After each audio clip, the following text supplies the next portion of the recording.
नमस्कार मंडळी, आणखी एका नवीन व्हिडिओमध्ये मी मनीषा डोके सर्वांचं स्वागत करते।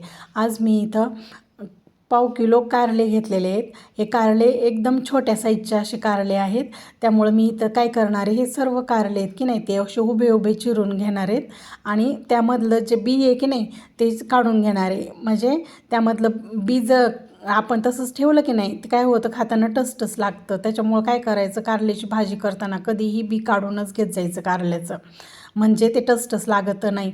आता इथं मग अगदी कवळं कारलं असलं की नाही तरीसुद्धा त्यामधलं बी काढून घ्यायचं। आता बी काढून झालेले आपल्या सगळ्या कारल्यांमधलं आपण त्यामध्ये काय करूया, आता मीठ भरून घेऊया। काय करायचं, सर्व कारल्यामध्ये अशा पद्धतीने मीठ भरून घ्यायचे।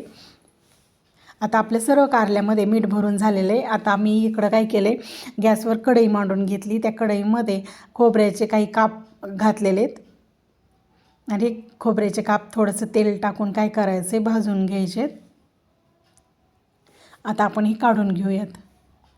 नंतर त्याच कढईमध्ये मी अर्धी वाटी शेंगदाणे घेतलेले आहेत। ते शेंगदाण्यामध्ये थोडंसं तेल घालायचे आणि ते छान भाजून घ्यायचे तेल घालून।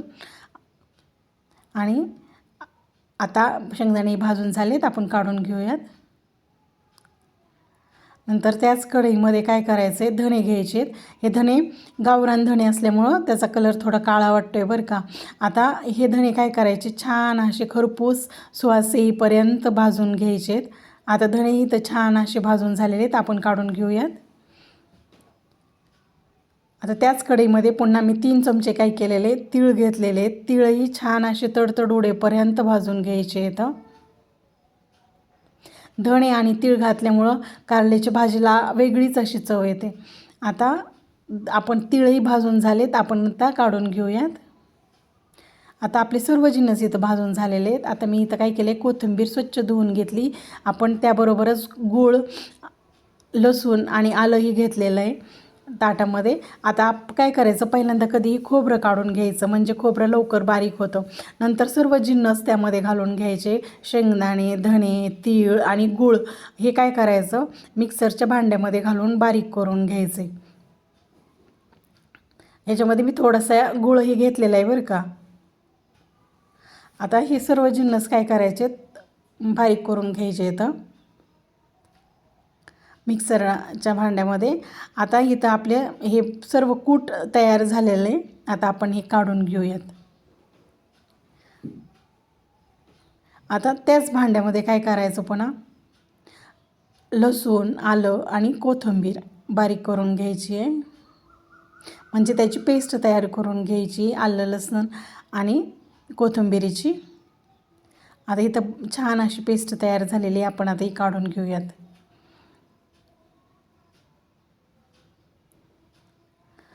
नंतर त्यामध्ये आता काय करायचं आहे, लाल तिखट, काळा मसाला आणि हळद पावडर घालून घ्यायची आहे। आणि हे सर्व जिन्नस काय करायचे आता एकत्र, नंतर त्यामध्ये मीठ घालायचं राहिलं होतं, मीठही घालून घ्यायचे। आणि आता हे सर्व जिन्नस काय करायचं, एकत्र मिक्स करून घ्यायचे आहेत, म्हणजे आपला इथं मसाला कारल्यामध्ये भरण्यासाठी मसाला तयार होईल। आता हे छान असाच आपला मसाला इथं तयार झालेला आहे। आता इथं आपले कारलेही छान असे मीठ घालून मुरलेले आहेत, आपण आता ते पिळून घेऊयात, म्हणजे त्यातलं कडवट पाणी आहे की नाही ते निघून जातं। आता इथं सर्व कारलेही पिळून झालेले आहेत आणि आपण अगोदरच ते कारले धुवून घेतले होते की नाही, त्याच्यामुळे नुसते आता इथं काय करायचे, पिळूनच घ्यायचे ते कारले। आता हे कारले पिळून घेतलेले कारल्यामध्ये काय करायचं, आपण जो तयार केलेला मसाला आहे की नाही तो भरून घ्यायचा आहे। आता ह्यातलं कडवट पाणी निघून गेल्यामुळं ही भाजी आहे ना अजिबात अशी कडू लागत नाही बरं का। आता इथं काय केलेले, मी गॅसवर पाणी गरम करायसाठी ठेवलेलं होतं कढईमध्ये। आता त्यावर एक चाळणी घालून घ्यायची आणि त्या चाळणीमध्ये आपण हे मसाला भरून घेतलेले सर्व कारले आहेत की नाही ते एक एक करून सगळे ठेवून घ्यायचे आहेत।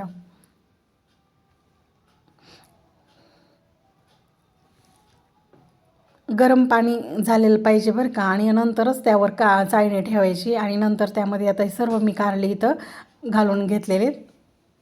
आता काय करायचं, त्यावरती ताटली झाकण ठेवून ते छान असे वाफवून घ्यायचे। आता आपल्या इथं एक बाजू या कारल्याची छान अशी वाफवली गेलेली, आपण आता त्याची उलटी पालटी करून पुन्हा एकदा ताटली झाकून ठेवणार आहोत।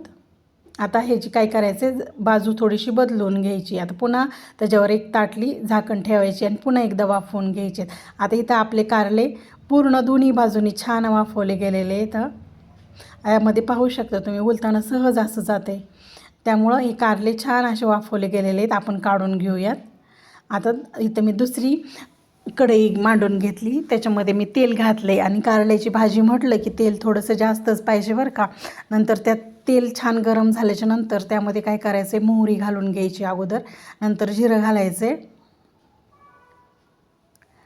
जिरी मोहरी छान तडतडल्याच्या नंतर आपण जे वाफवून घेतलेले कारले आहेत की नाही ते घालायचे. सर्व कारले काय करायचे, तेलामध्ये घालायचे आणि छान असे परतून घ्यायचे तेलामध्ये. आपल्याला इथं शिजवून घ्यायचे नाहीत, कारण ते अगोदरच छान वाफवलेले कारले आहेत, त्यामुळे ते फक्त तेलामध्ये परतून घ्यायचे. आणि नंतर जो मसाला शिल्लक राहिला होता की नाही तो काय करायचा आहे, त्यामध्ये घालायचा आहे आणि मसालाही कारल्याबरोबर छान असं परतून घ्यायचा आहे. अशा पद्धतीने आपलं असे उकड कारलं आज इथं तयार आहे. हे कारल्याची भाजी अजिबात अशी कडू लागत नाही बरं का खायला. एकदा अशा पद्धतीने तुम्हीही अशी कारल्याची भाजी करून पहा आणि मग मला कमेंटमध्ये सांगा कशी झाली आहे ती.